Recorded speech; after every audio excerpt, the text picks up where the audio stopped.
I'm Tim Ellis, and thank you for joining us for Laneway Live. Tonight's guest is one of the most popular magicians on the other side of the ditch. He's recently toured with the World Festival of Magic, and he's had another tour just cut short by the coronavirus. To tell us all about it, please welcome one of New Zealand's most popular magicians, Brendan Dooley.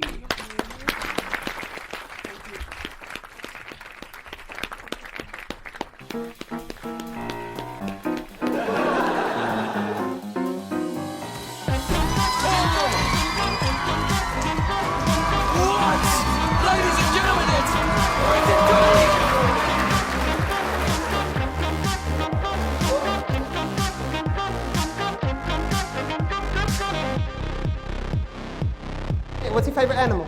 A cat. We're going to see how you handle disappointment. It's okay, we're going to make you a really cool cat, okay? This cat gets invited to lots of parties, and it's going to go to a costume party, and it's going to go dressed as a dog.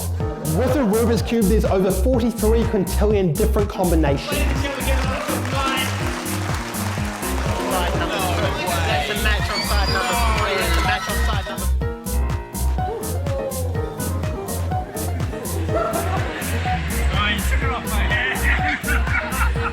I also got awarded New Zealand's Best Comedy Magician, so basically all that award means is if anybody here doesn't think I'm funny, they're wrong. And take a look at that bar, make sure it's sealed. Inside the crunchy bar. They're the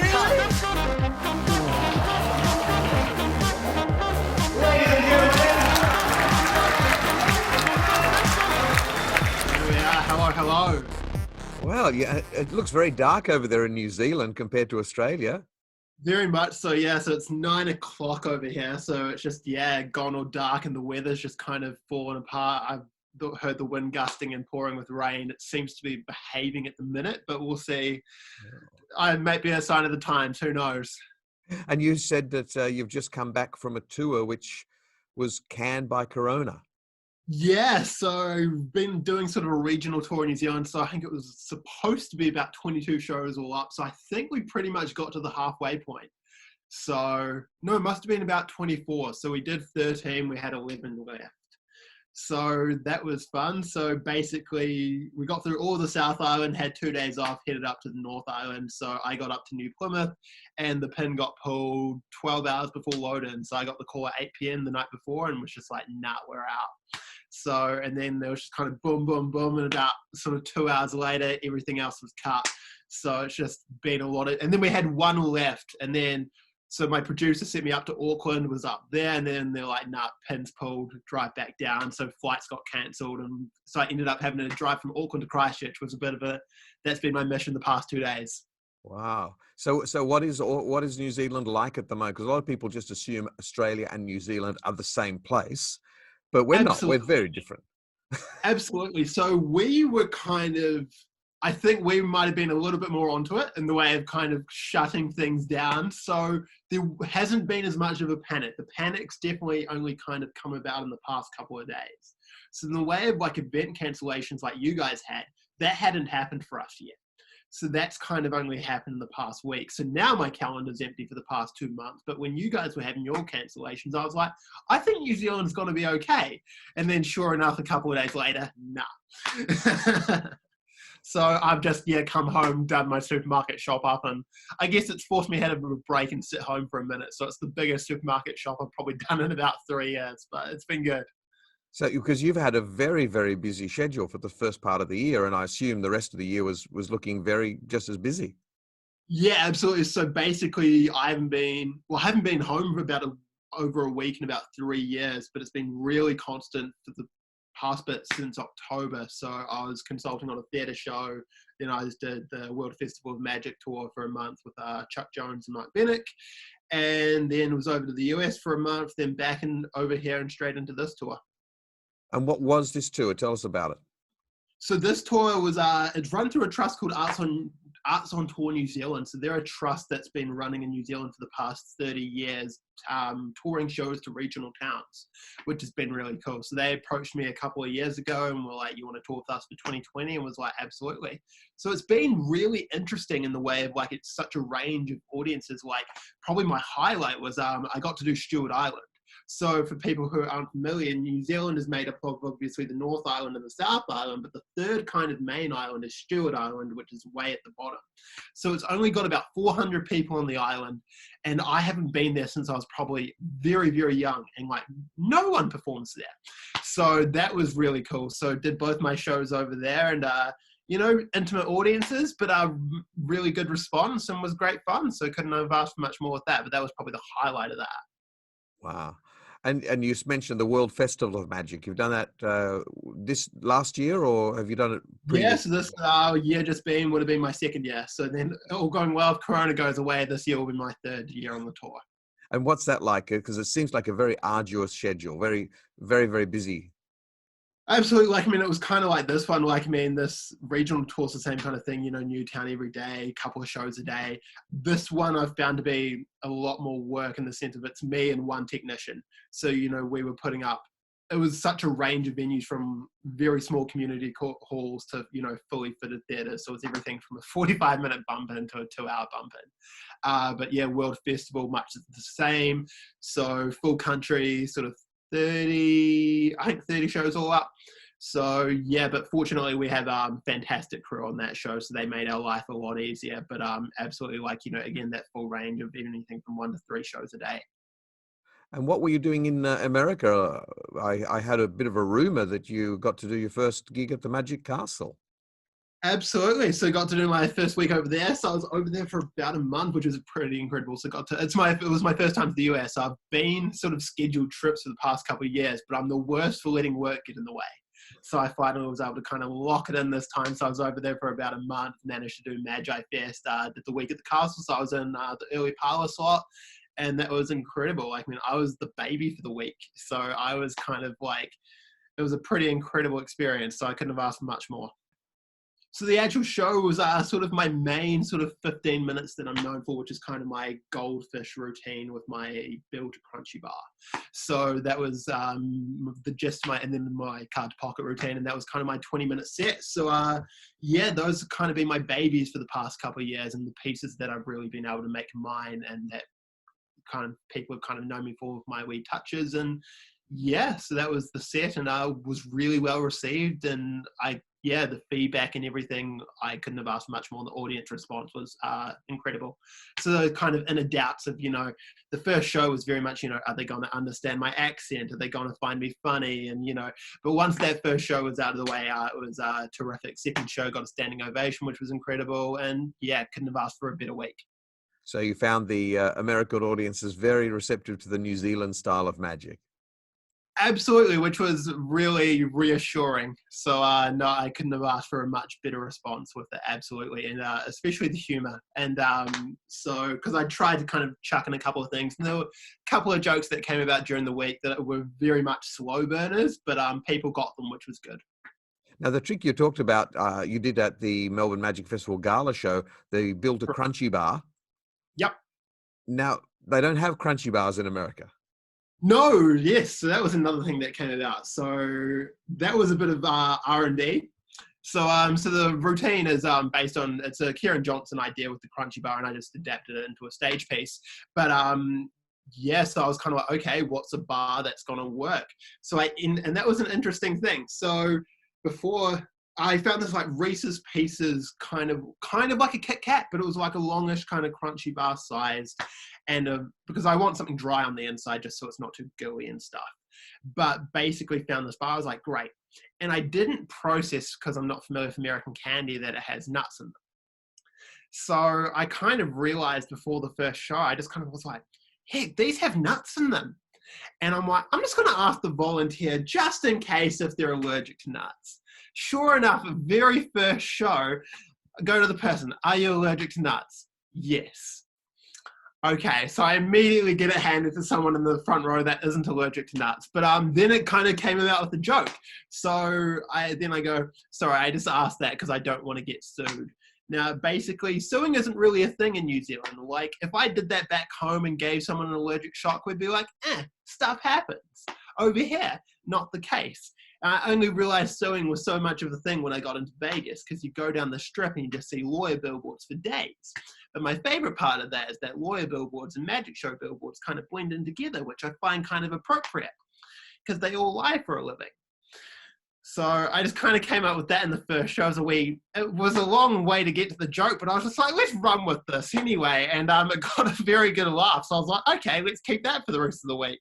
So, and it was funny, like all the other, however many shows it was, 21 shows or whatever it is, not another person allergic to nuts. But that very first show, I was just like, damn. Well, I think there's a bit of a, we Australians have been the flavour of the month in America for a long time, but I think it really is New Zealand's turn at the moment. Yeah, it was exotic. Ooh, like you get my introduction, like tonight's performance from New Zealand, just behind the curtain, just hear this. Ooh. So it was just like, okay, might be Flight of the Conchords. It could be Taikiti. I don't even know how to say his name. How do you say it? Taike. Oh heck. Oh, you don't know how to say it. No, I can't. Like, I'm like, put it in front of me, absolutely.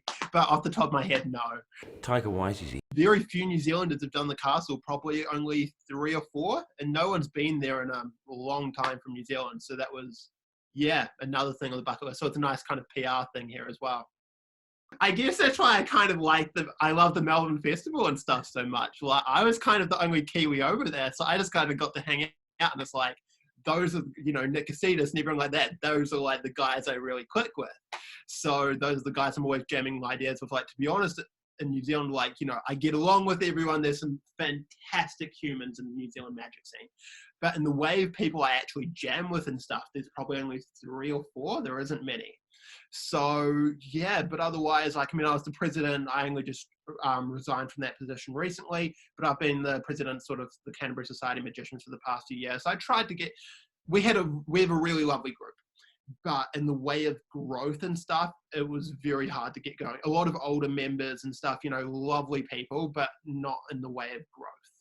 So it's not the same. Norpita, who you've now got, was brilliant. We pinched your brilliant magic organizer. Oh, you really did. Like the conventions and stuff he ran the past few years, absolutely terrific. And the fact you've got him on hand is fantastic. He's awesome. And he's one of the, someone I'm very close with. And he was kind of, so we really always talked quite often, again, just jamming ideas and everything, but also just how we could kind of grow magic in New Zealand. And it's a very interesting dynamic, like in the way of especially young workers. There's not really anyone, which is kind of a perk for me, because I don't have a ton of competition. But in the way of the future of New Zealand magic, I don't know. There's a lot of quite big sort of Carter scene, especially in Auckland and stuff. But in the way of actual performers, especially stage guys, there's no one. So it'll be very interesting to see what the future of New Zealand magic holds. So you mentioned the tour you're just doing was involved with the Arts Council? Yes, so it's called Arts on Tour. Is the name of the trust. They tour 10 different shows a year. So to all these kind of rural towns, and it's local producers that book the shows. They kind of get a menu and they kind of choose which shows they want to produce that year. And yeah, so no, luckily my show got very good response, so I couldn't complain. So it's good that they're actually acknowledging magic as an art form over there, at least. Yeah, absolutely. Like, that was really what I was really I was kind of the first man. They've toured one other show, which is a friend's company, Rollicking Entertainment. They kind of produce, they're mainly theatre performers, but they kind of combine circus and magic. And they had a really cool kids magic show with a narrative. So they toured that a couple of years ago, but in the way of a straight magic show or straight kind of even circus or anything comparable, I was kind of the first show with that. So that was really cool to just kind of, they were so open to that. So I think, and that's exciting because I think they're really cool to reach out to that. So then that's another income stream potentially for other magicians or circus performers doing this tour. Also, you mentioned in our discussion before, you are working on a theatre show, which doesn't sound like it's a magic show. It sounds like you're consulting in some way. Yeah, so there's a company here called Capital E here in New Zealand. So they do a lot of really cool things in the way of producing kids theatre.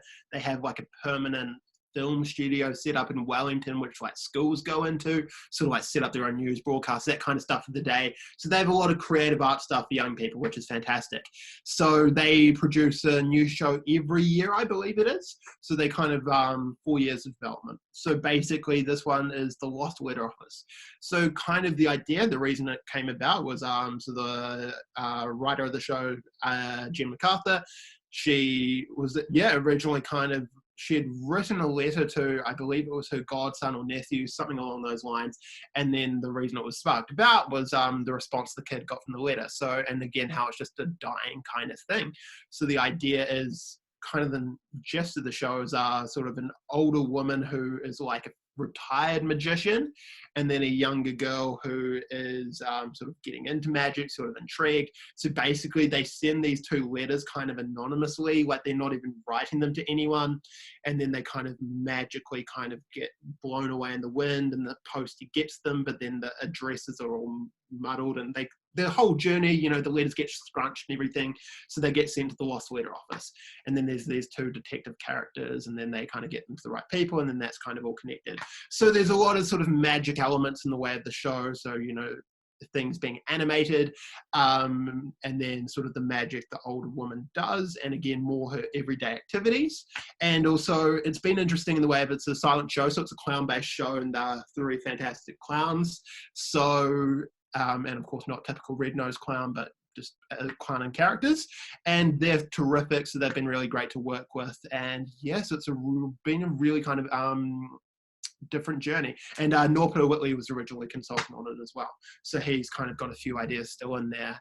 And then I kind of took over, and so that's been a really kind of fun project and sort of different challenge from my point of view, because I'm very much a talking performer. I love creating unique visuals, but that was just a different avenue for me. But I grew up around circus and stuff, so I kind of understood their vision, so I think that really helped. And then we were able to kind of team up rather nicely. So you're consulting just on the magic or other elements as well? Mainly the magic, but it was good, and it was nice. And I guess the fact I kind of understood their thought processes and stuff, I was able to jump in the way of like sort of from a directing point of view as well, just kind of jump in on my own ideas, and some of those are stuck in the show. So but mainly sort of the magic consultant, and just kind of them running through the show with me, and then going, okay, this could happen here, this could happen here, this could happen here. And so how did you find it working with actors and teaching them to do magic as opposed to working with magicians? And I can definitely say it was a challenge. Definitely say it was a challenge, because I guess the advantage was in the way of teaching them. I didn't find it too difficult, but the one thing I found difficult to overcome was getting their vision of what magic can be. So their vision, I guess, was very much, they haven't seen, again, and this is an issue with the New Zealand magic scene, very few people have seen good magic. If you say I'm a magician to someone in New Zealand, they either jump to Dynamo, where they think it's fake, or you know, memories of a birthday party magic show as a kid. So there's no in between. So for them, you know, they'd be like, oh yeah, we want to make a feather disappear, but like, you know, like put it in a box and then it just disappears. And like for me, I'm like, well, that's crap. And you know, and then it's just like, here's a million other ways that you can make a feather disappear, or, you know, just, and especially giving them that understanding of that motivation of why this needs to happen. So it was, very much educating them on what magic can be. And I think the way they should view it, especially because they want to tour the show on an international standard, it was kind of like, okay, the magic needs to be here. And were you teaching them sleight of hand magic they had to learn, or did you have to make everything self-working? There's a bit of a balance, and I guess that was the advantage. The fact they're clowns, I made kind of a lot of the stuff, a lot of physical motion. And again, I've kind of studied a lot of that stuff as well. So I guess that was kind of where it helpful, where I was kind of like being, you know, able to, you know, help them with misdirection and stuff, because it's like, you know, just they know how to move their bodies, which was a massive help. They weren't stiff. So that was been a massive help. Not too much sleight of hand, a little bit, but nothing sort of out of reach. And again, I found it easier to teach because I could kind of choreograph it for them more than anything. So I think I found with that thought process going, you know, here's the choreography of something, it was a lot easier for them to pick up. That's interesting. I've never heard anybody refer to sleight of hand as choreography, but it does make sense. Yeah, like, I mean, not like everything in the way of like, palming. There's certain nuances in the way of, making things look natural, but in the sense of like, your hand goes here, this goes up at this moment, you react first, react to this, then move your hand, blah, blah, blah.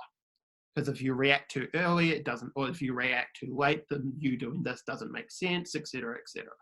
So just sort of getting that mental blocking as well as physical blocking. So have you had theatre training yourself? I mean, how long have you been doing magic? My first sort of wanting to be on stage memory was seeing a juggler at a circus when I was 3. So I was walking around the house trying to juggle 2 balls, but got a magic kit when I was 5. And then that's kind of when that obsession began. And I guess I trained in circus and everything else growing up. Yeah, so I did a lot of circus classes and stuff. So I'm quite a proficient juggler and everything else as well. And it's something I think about. I should kind of combine those skills more into my show, but I guess I haven't found enough of a motivation to. But magic was where I found myself to be unique and different. I didn't want to be another juggler on a unicycle. So that magic was kind of where I found myself to kind of be unique, probably when I was around 11 or 12. So I just kind of ran with that. There's a few unusual experiences you've had throughout your career as a magician, dealing with audience members. Oh, more than nothing. Audiences are interesting people. And again, yeah, I think that's, and again, like, it's interesting around the time, I think it's worth mentioning, when I was like, magic's my thing, it was when I was 11, and my kind of why moment, I don't know if you've ever crossed with him in Australia, James, who was in Brisbane for a while, street magician, very well known for cups and balls, UK gentleman, lovely guy. I saw him when I was 11 years old at the Nelson Buskers Festival, and he does a cups and ball show, and my memory is just him surrounded by 200 people. And I was very influenced by street theatre. We had the World Buskers Festival here in Christchurch, which is the biggest buskers festival in the Southern Hemisphere. So I got to grow up watching that, so watching some of the world's best cabaret and street performers, which was an incredible learning tool for me. But yeah, seeing him, and yeah, just the energy of that show, just watching, that was kind of my first introduction to comedy magic. So, and again, just that's kind of referencing to the stand New Zealand magic. It was just very cliche. That's what I grew up watching.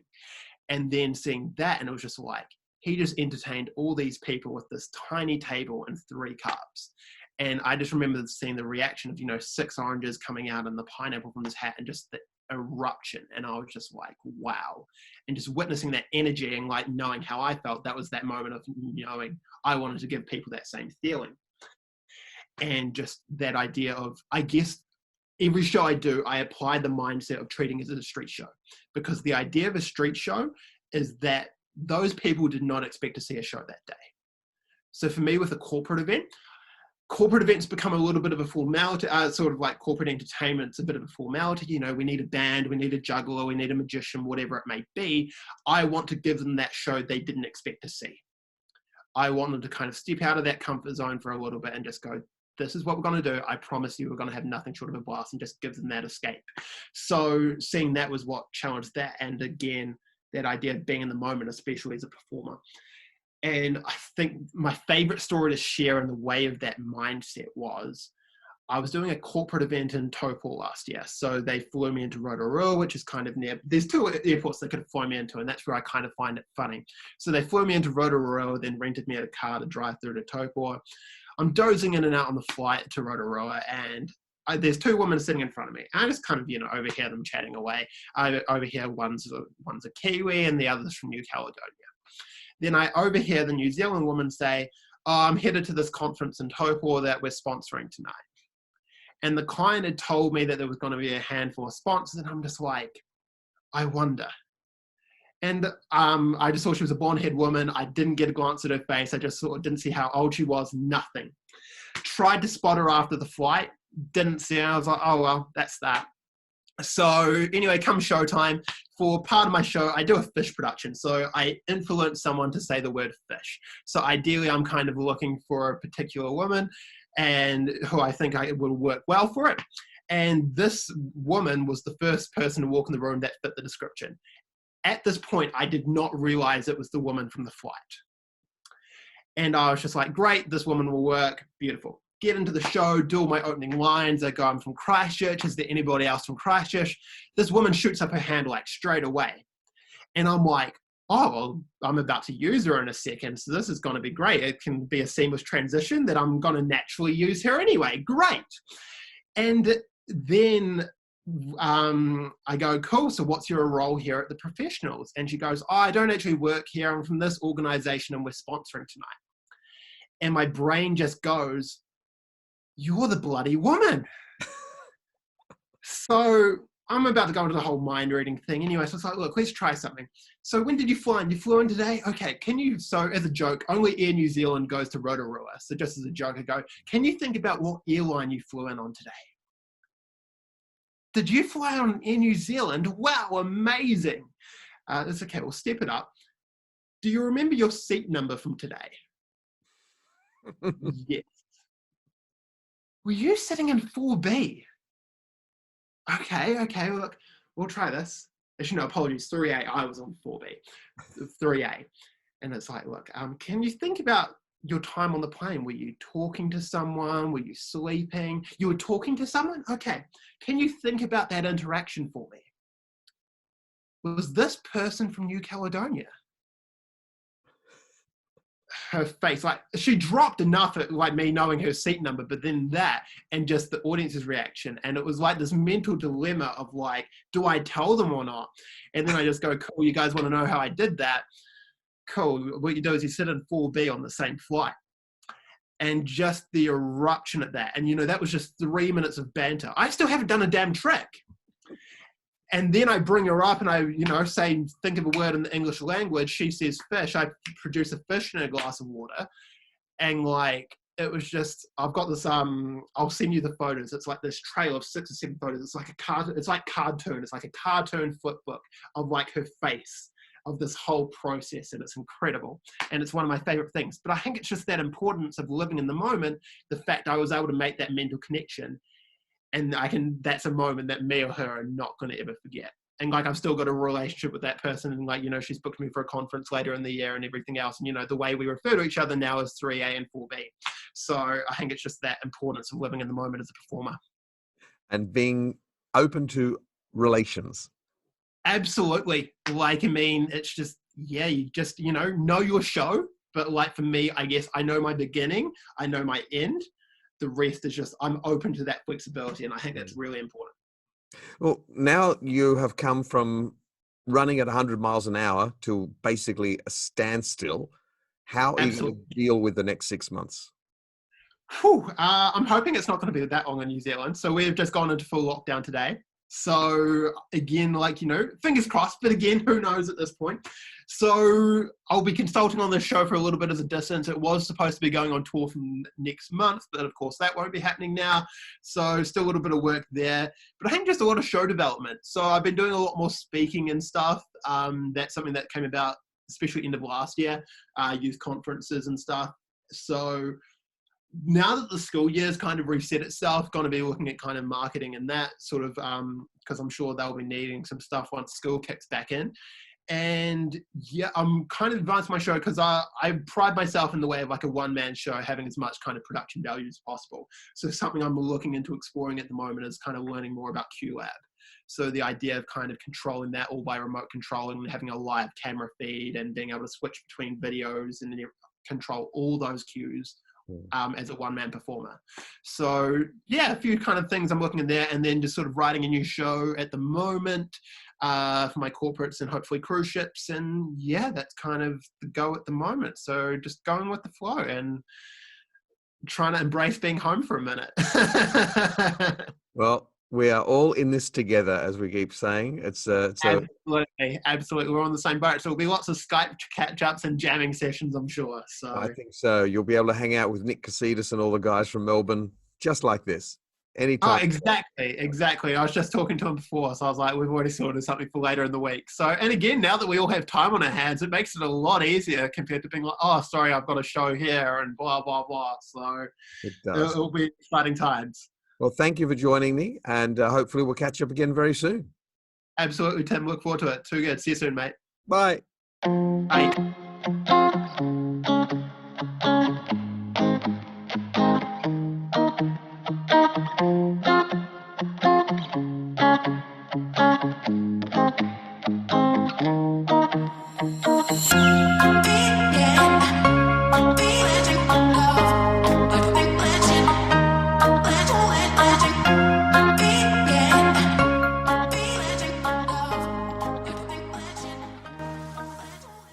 Taika Waititi.